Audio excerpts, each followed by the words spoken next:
చెప్పిన రోజులు శ్రీధర్ బాబు గారు గుర్తు చేస్తా ఉన్నా. మీరు ఐదుగురే ఉండేవాళ్ళు. బిల్స్ ఈ బడ్జెట్ పద్దులు అనేటువంటివి పాస్ చేసుకోవడం ప్రభుత్వ బాధ్యత. మీరు ప్రతిపక్షాల సహకారం తీసుకొని బిల్లు పాస్ చేసుకోవాలి, పద్దులు పాస్ చేసుకోవాల్సింది పోయి మీరే మా గొంతు నొక్కే ప్రయత్నం చేయొద్దు. ఎప్పుడైనా సాంప్రదాయం ఏంటంటే పద్దుల మీద ఎంతసేపు ఎంత మంచి డిస్కషన్ జరిగితే ప్రభుత్వానికి అంత మేలు జరుగుతుంది. ప్రభుత్వం సంయమనంతో వ్యవహరించుకొని ఇప్పుడు అదర్ సబ్జెక్ట్స్ వేరు, పద్దులు అంటే ఇట్స్ గవర్నమెంట్ బిజినెస్. గవర్నమెంట్ తమ యొక్క బడ్జెట్ ను శాఖల వారీగా పాస్ చేసుకోవడం అనేది ప్రభుత్వం బాధ్యత. మీరు విప్పులు ఇంకా మమ్మల్ని రిక్వెస్ట్ చేసి మాట్లాడించి మేము ఇంత రాత్రి 9:30-12 గంటల దాకా ఇక్కడ ఉండి సహకరిస్తున్నామంటేనే మీరు మాకు థ్యాంక్స్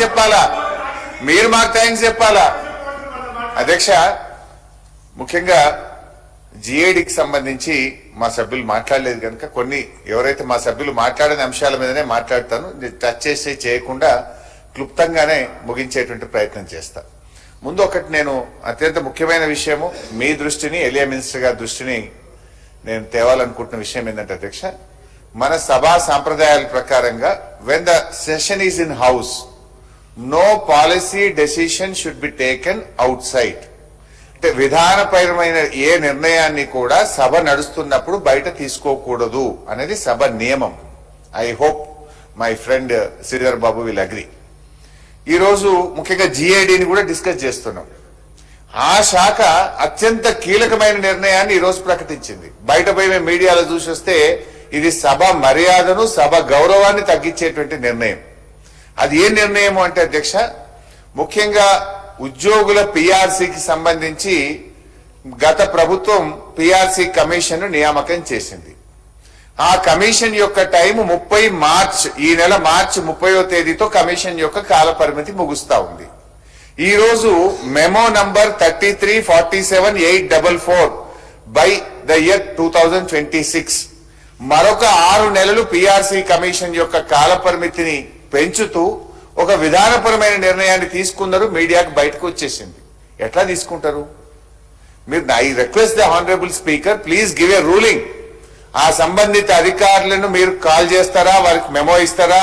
ఒక రూలింగ్ ఇచ్చి ఇంకొకసారి ఇలాంటి జరగకుండా విధంగా ఒక స్పష్టమైన హెచ్చరిక ఆ అధికారులకు జారీ చేయాలని చెప్పి నేను కోరుతా ఉన్నా. ఇది సభ గౌరవాన్ని మంటగలపడం, సభ మర్యాదను, సభ యొక్క విలువను తగ్గించేటువంటి చర్య. అదేదన్నా ఉంటే ఫైనాన్స్ మినిస్టర్ గారు ఈ సభలోనే ప్రకటించాల్సి ఉండే, కానీ బయట అది ఆర్డర్ ఇష్యూ చేసేస్తే ఈ సభ యొక్క మర్యాదను తగ్గించే విధమైనటువంటి నిర్ణయం తీసుకున్నారు.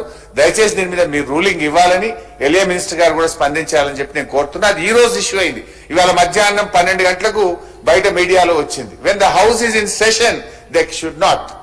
దయచేసి దీన్ని నోటీస్ చేయాలని చెప్పి కోరుతా ఉన్నా. అయితే అధ్యక్ష, మరి ముఖ్యంగా ఆ అంశానికి సంబంధించే జిఐడిలో నేను మాట్లాడాలనుకుంటున్నా. రాష్ట్ర ప్రభుత్వం మరి ఈ ఉద్యోగుల పిఆర్సీ విషయంలో ఆనాడు కాంగ్రెస్ పార్టీ మేనిఫెస్టోలో మా ప్రభుత్వం వచ్చిన 6 నెలల్లోగా పెండింగ్ డిఏలు క్లియర్ చేస్తామని, పెండింగ్ బకాయిలు క్లియర్ చేస్తామని, ఉద్యోగులకు మంచి పిఆర్సీ ఇస్తామని చెప్పి కాంగ్రెస్ పార్టీ మేనిఫెస్టోలో చెప్పింది. అధ్యక్ష, ఇప్పటికీ 2 సంవత్సరాల 4 నెలలైంది. ఇంకో 6 నెలలు పెంచిండ్రు. అంటే ఇంకొక 3 సంవత్సరాల దాకా ఇక ఉద్యోగులకు పిఆర్సీ ఇయ్యము అని ఇలా కాంగ్రెస్ పార్టీ నిర్ణయం తీసుకుంది. అంటే ఇది నమ్మక ద్రోహం కాదా అధ్యక్ష? మీరు ఎన్నికల ముందు ఉద్యోగులకు ఇచ్చిన హామీ ఏంటి, భరోసా ఏంటి? ఈ రోజు 6 నెలల పాటు మళ్ళీ ఎక్స్టెండ్ చేసినామంటే ఇక 3 ఏళ్ళు నిండుతుంది. అంటే మీరు 6 నెలల్లో ఇస్తామన్నది 3 సంవత్సరాల దాకా కూడా ఉద్యోగులకు పిఆర్సీ ఇయ్యరు, డిఏలు ఇవ్వరు, పెండింగ్ బకాయిలు చెల్లించరు అనేటువంటి నిర్ణయం తీసుకోవడం ఇది ఉద్యోగులను మోసం చేయడము, ఉద్యోగులను దగా చేయడంగా మేము భావిస్తా ఉన్నాం.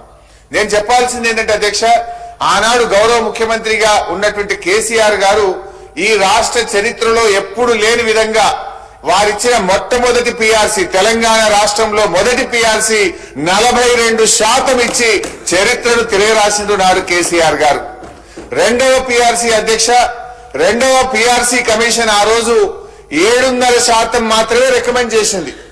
7.5% రికమెండ్ చేసినా ఇది ఎంప్లాయీస్ ఫ్రెండ్లీ స్టేట్ గా ఆనాడు కేసీఆర్ గారు పిఆర్సీ కమిషన్ 7.5% చెప్తే లేదు వీళ్ళు మా ఉద్యోగులు తెలంగాణ ఉద్యమంలో మాతో పాటు పోరాడినటువంటి ఉద్యమకారులుగా ఉద్యోగులుగా ఈ తెలంగాణ రాష్ట్ర అభివృద్ధిలో భాగస్వాములుగా గుర్తించి పిఆర్సీ కమిషన్ 7.5% చెప్తే 30% ఫిట్మెంట్ ఆ రోజు కేసీఆర్ గారు ఇచ్చారు. అంటే ఉద్యోగస్తులకు గత బీఆర్ఎస్ ప్రభుత్వం 72% ఫిట్మెంట్ ఇచ్చింది. తెలంగాణ ఉద్యమ ఇంక్రిమెంట్ ఇచ్చింది. మొన్న ఎన్నికల ముందు పిఆర్సీ రిపోర్ట్ రావడం లేట్ అవుతుందని చరిత్రలో ఎప్పుడు లేని విధంగా పిఆర్సీ కమిషన్ రిపోర్టు రాకముందే 5% ఐఆర్ ను కూడా ఇచ్చినటువంటి గంత బీఆర్ఎస్ ప్రభుత్వాన్ని. కానీ మీరు ఈ రోజు ఇంకొక 6 నెలలు మేము పిఆర్సీ కమిషన్ అసలు అడగకుండానే ఎక్స్టెన్షన్ ఇస్తున్నారు. Commission is ready for giving the report. అంటే మీరు ఉద్యోగులకు పిఆర్సీ ఇచ్చే ఉద్దేశం లేక 6 నెలలు పొడిగించుకుంటూ పోయి ఇవాళ ఉద్యోగస్తులను దగా చేస్తున్నటువంటి ప్రభుత్వంగా మేము భావించాలి.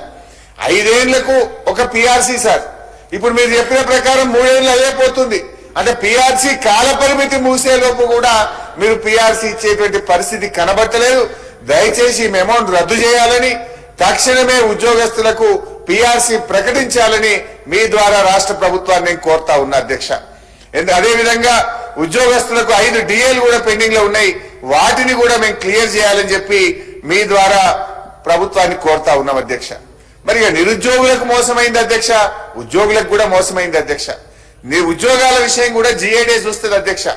మరి ఆ రోజు కాంగ్రెస్ మేనిఫెస్టోలో మొదటి సంవత్సరమే 2 లక్షల ఉద్యోగాలు ఇస్తామని చెప్పి ఈ రోజు వరకు ఇచ్చినటువంటి ఉద్యోగాలు 16,978. ఇది నా లెక్క కాదు. నిన్న గౌరవనీయులు కేటీఆర్ గారు అసెంబ్లీలో క్వశ్చన్ అడిగితే ప్రభుత్వమే ఇచ్చిన సమాధానం, కాంగ్రెస్ పార్టీ వచ్చిన తర్వాత మేము నోటిఫికేషన్ ఇచ్చి మేము భర్తీ చేసిన ఉద్యోగాలు 16,978 అని శాసనసభలోనే నిన్న ప్రభుత్వం సమాధానం చెప్పింది. మీరు చెప్పింది 2 లక్షల ఉద్యోగాలు, ఇచ్చింది 16,978. అదేవిధంగా అధ్యక్ష, దయచేసి మేము కోరేది ఒక్కటే, మరి 2 లక్షల ఉద్యోగాలు ఎప్పట్లోకి ఇస్తారు? ఇచ్చిన మాట ప్రకారంగా నిరుద్యోగ భృతి ఇస్తారా? గౌరవ మంత్రి గారు తన సమాధానంలో చెప్పాలని చెప్పి కోరుతా ఉన్నా. అదేవిధంగా అధ్యక్ష, ఉద్యోగుల విషయంలో మీరు ఇవాళ రిటైర్డ్ ఉద్యోగులు ఉన్నారు, వాళ్ళ విషయంలో మేము మొన్న కూడా అసెంబ్లీలో అడిగాం. మీ బెనిఫిట్స్ దాదాపు వాళ్ళ రిటైర్మెంట్ బెనిఫిట్స్ వాళ్ళకి రావడం లేదు, వాళ్ళందరూ కోర్టుకు పోతున్నారు. నిన్న మనం పేపర్లో చూసాం అధ్యక్ష, హైకోర్టులో 600 మంది రిటైర్డ్ ఉద్యోగులు పోతే మన ఫైనాన్స్ సెక్రటరీ గారిని హైకోర్టు పిలిచి రాత్రైనా సరే నువ్వు రావాల్సిందే అని హైకోర్టుకు పిలిచి వాళ్లకు ఏప్రిల్ 9వ తేదీలోగా 600 మంది రిటైర్డ్ ఉద్యోగులకు పెన్షన్ బెనిఫిట్స్ చెల్లించాలని హైకోర్టు ఆదేశం ఇచ్చింది. నేను ప్రభుత్వాన్ని అడుగుతా ఉన్నా, మరి మిగతా ఉద్యోగులు కూడా ఇప్పుడు మీరు హైకోర్టు పోమని చెప్తారా? హైకోర్టుకు పోతేనే ఈ ప్రభుత్వం పెన్షన్ బకాయిలు ఇస్తుందా? లేదు, రిటైర్డ్ ఉద్యోగులకు హక్కుగా రావాల్సినటువంటి పెన్షన్ బకాయిలు ఎప్పట్లోకి ఇస్తారు? రిటైర్ అయ్యి ఇంటి దగ్గర పిల్లలతో ఉండాల్సినటువంటి మనమలతో ఉండాల్సినటువంటి మనమరాలతో ఉండాల్సినటువంటి ఉద్యోగులు కోర్టుల చుట్టూ తిరగడం ఎంతవరకు ఈ ప్రభుత్వానికి శోభనిస్తుంది? దయచేసి ఒక నిర్ణయం తీసుకోండి. ఇప్పుడు ఆల్రెడీ 600 మంది కోర్టుకు పోతే కోర్టు డైరెక్షన్ ఇచ్చింది. మిగతా వాళ్ళు కూడా మళ్ళీ వకీలం పెట్టుడు, కోర్టుల చుట్టూ తిరుగుడు, మన చీఫ్ సెక్రటరీని మన ఫైనాన్స్ సెక్రటరీ హైకోర్టుకు పిలిచి మరి ఆ పరిస్థితి ఎందుకు తెచ్చుకోవడం?